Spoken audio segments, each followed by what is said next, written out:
J'ai pu passer 2 semaines avec la Nikon ZR, la caméra compacte de chez Nikon, qui surtout intègre des codecs pro, dont le R3D. Parce que oui, cette Nikon ZR intègre la Science Color de Red dans sa caméra, qui permet de filmer jusqu'en 12 bits RAW, le tout avec un capteur full frame. J'aurais aimé pouvoir l'essayer plus longtemps, mais je remercie tout de même Nikon pour leur prêt. Alors je vous le dis tout de suite, je ne vais pas vous faire un test sur les specs techniques, etc. Il y en a déjà plein et qui le font très bien. Et je vais vous partager plus mon ressenti avec cette caméra, que j'ai pris un plaisir fou à essayer. Et je vous parle de tout ça dans cette vidéo.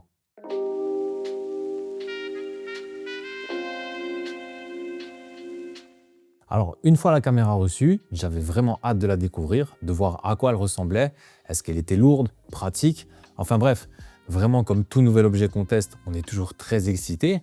Alors, au début, je me disais que j'allais peut-être faire un test classique, entre guillemets, mais j'ai changé d'avis et je me suis dit qu'au final, ce serait peut-être plus intéressant de vous partager mon feeling avec cette caméra. Déjà, comme je vous l'ai dit, parce que niveau technique, il y a plein de reviews et qui sont super bien faites et bien expliquées.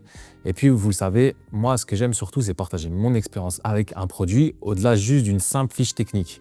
Ma caméra actuelle, c'est la Sony A7 IV, qui date un peu, mais qui fait toujours bien le job. Et j'ai donc voulu voir si j'allais ressentir une vraie différence, surtout grâce au codec R3D.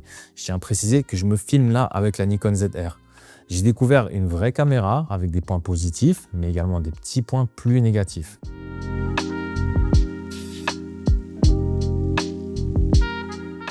Alors le premier truc qui m'a vraiment marqué, c'est sa prise en main et son poids. Elle est plutôt légère, dans les alentours de 500 grammes, ce qui est vraiment raisonnable, surtout vu les technologies embarquées dedans. Pour information, j'ai reçu avec l'objectif Nikkor 28-75 mm, donc un objectif super polyvalent, permettant d'avoir du large sans être en ultra grand angle, tout en pouvant aller chercher des plans plus serrés. Alors je trouve cet objectif super, pas trop lourd non plus, ça fait un combo plutôt léger et assez pratique à manipuler. Alors moi personnellement, j'utilise pas de stabilisateur parce que je trouve ça lourd et avec mon dos c'est un peu compliqué. J'utilise donc un slider ou alors je filme sur pied ou tout simplement à main levée. Et le premier truc qui m'a frappé avec ce combo, c'est l'image. On a une super belle image, mais je trouve qu'elle est trop lisse, un peu trop numérique à mon goût. On a un bon piqué, mais c'est trop propre, trop net et en vidéo en tout cas, dans mon utilisation, j'aime bien avoir une image avec un petit peu plus de caractère. Mais ça se joue en fonction de l'objectif et des filtres qu'on peut placer devant. Moi, personnellement, j'aime bien filmer avec un filtre Pro Mist. Ça va permettre de casser cette image trop lisse, trop nette, en faisant un petit peu baver les hautes lumières, etc. Et une fois ce filtre installé, on a déjà une toute autre image avec plus de cachet qui fait beaucoup plus envie. Je trouve qu'on a une excellente dynamique dans les hautes et basses lumières. On a une très bonne gestion, en tout cas pour les plans que j'ai pu faire. J'ai trouvé que c'était plutôt bon, surtout en R3D. J'ai essayé également le codec H265 en 10 bits pour avoir une vraie différence et je dois admettre que ça réagit aussi plutôt bien. On sent qu'on peut bruiter un petit peu plus facilement en basse lumière, mais sincèrement, ça fait le job, surtout pour créer du contenu comme je fais. Je reviendrai sur le R3D un peu plus tard, mais j'ai vraiment été agréablement surpris par les images, au-delà des résolutions, etc. C'est surtout la manière dont l'image réagit à la lumière qui m'a frappé. Et d'ailleurs, pour ceux qui ne sont pas encore abonnés, n'oubliez pas de vous abonner pour manquer aucune de mes prochaines vidéos. C'est pas grand chose, mais en vous abonnant, vous soutenez énormément la chaîne, donc je vous remercie vraiment.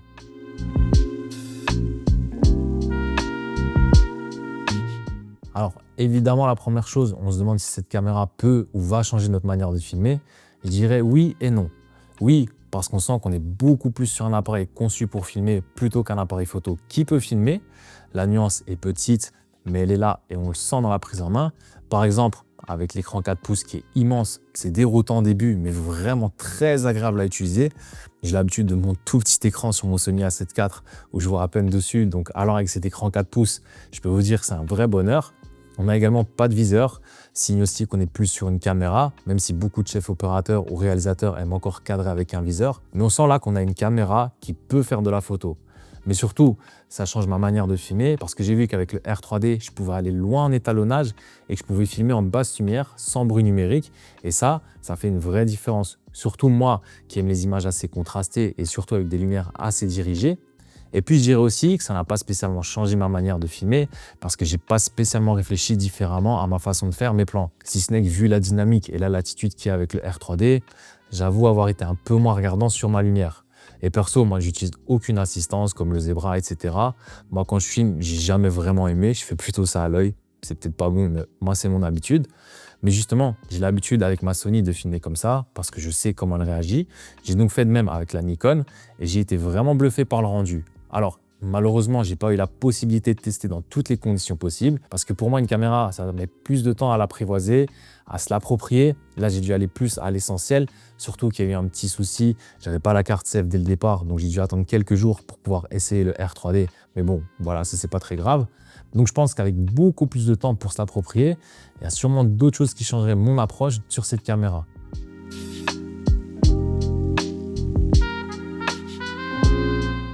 Et justement, venons-en à ce qui pour moi fait cette caméra, c'est le R3D. Il faut quand même se rendre compte que c'est exceptionnel d'avoir ça dans une caméra à 2300 €, quand on connaît le prix d'une Red Komodo par exemple à sa sortie, même si depuis son prix a chuté en occasion et on peut en trouver dans les mêmes prix que la Nikon. Mais une Red, il faut l'accessoiriser, etc. Donc la facture grimpe très vite. Ici, un objectif et on est prêt à tourner. Et avec ce R3D, on sent qu'on passe un vrai gap en termes d'image. Il est tout simplement superbe. La latitude, comme je vous l'ai dit, est énorme, mais vraiment, c'est juste fou d'avoir du 12 bits dans une caméra comme ça. Mais surtout, moi, ce qui me plaît, c'est la Science Color de Red. J'aime énormément et ça donne un rendu bien particulier, surtout sur les tons de peau. On peut vraiment sculpter notre image et le rendu est vraiment magnifique. Alors personnellement, j'ai filmé mes plans en 4K et non en 6K pour le poids des fichiers et surtout parce qu'il n'y a pas de crop entre la 4K et la 6K. Enfin 4K, c'est pas vraiment de la 4K, on est sur du 4032, sur du 2268. Mais bon, on est dans un format similaire. Mais ce R3D permet de pouvoir tenter beaucoup plus de choses, notamment en basse lumière et même avec des hautes lumières. On a de quoi rattraper pas mal de choses, même si ça ne fait pas de miracle quand même, attention. Si vos noirs sont bouchés ou vos hautes lumières sont cramées, c'est toujours difficile à rattraper.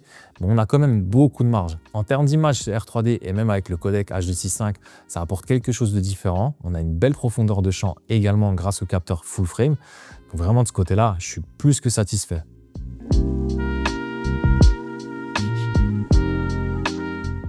Alors par contre, évidemment, tout n'a pas été parfait. Le premier point, c'est le format des cartes.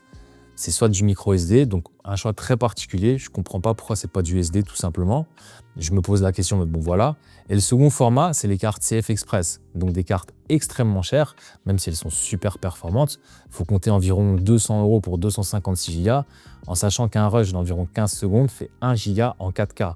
Donc vous avez compris qu'il faut quelques cartes et donc ça va vite faire grimper la facture parce que pour filmer en R3D, c'est bien évidemment impossible sur la carte micro SD, ce que je peux tout à fait comprendre d'ailleurs. Et bien que le R3D soit top, c'est lourd et un codec spécifique qui nécessite aussi pas mal de ressources au montage, donc il faut quand même avoir un bon PC pour pouvoir travailler les images.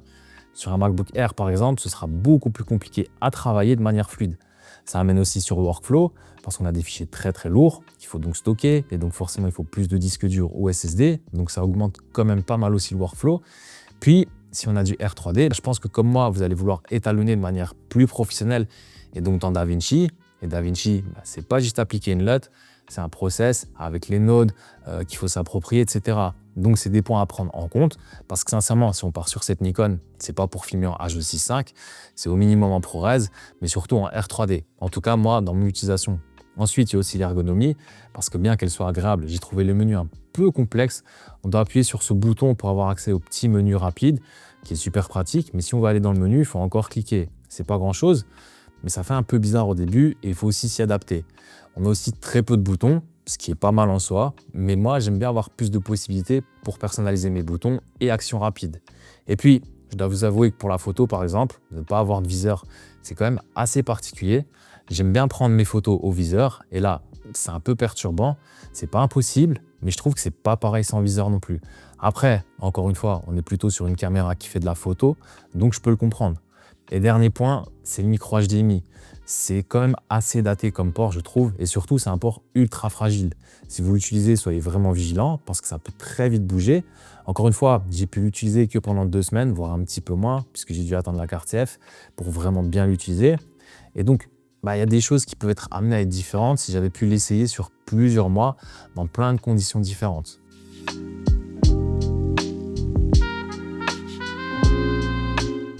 Donc, je ne sais pas si cette caméra est faite pour tout le monde, si tout le monde voudrait de cette caméra aussi. On est dans un segment où il y a beaucoup de concurrence, mais avec cette Nikon, j'ai eu vraiment du plaisir à sortir filmer, à essayer des choses, là où je connais déjà bien ma Sony A7 IV. J'ai ici redécouvert une caméra avec beaucoup de qualités, mais aussi des faiblesses. Je pense que pour les créateurs de contenu, cette caméra coche énormément de cases, mais par contre, si vous voulez faire des choses peut-être un petit peu plus professionnelles, ça peut être un petit peu plus compliqué, je pense. On pourrait quand même avoir quelques limites. Mais vraiment, je trouve cette Nikon ZR vraiment excellente et j'ai beaucoup aimé l'expérience avec. J'espère aussi que cette vidéo vous a plu sur un produit différent de ce que je peux vous présenter d'habitude. Comme toujours, si vous avez aimé, n'oubliez pas de liker, partager, commenter et surtout vous abonner. Je vous dis merci à tous et à la prochaine.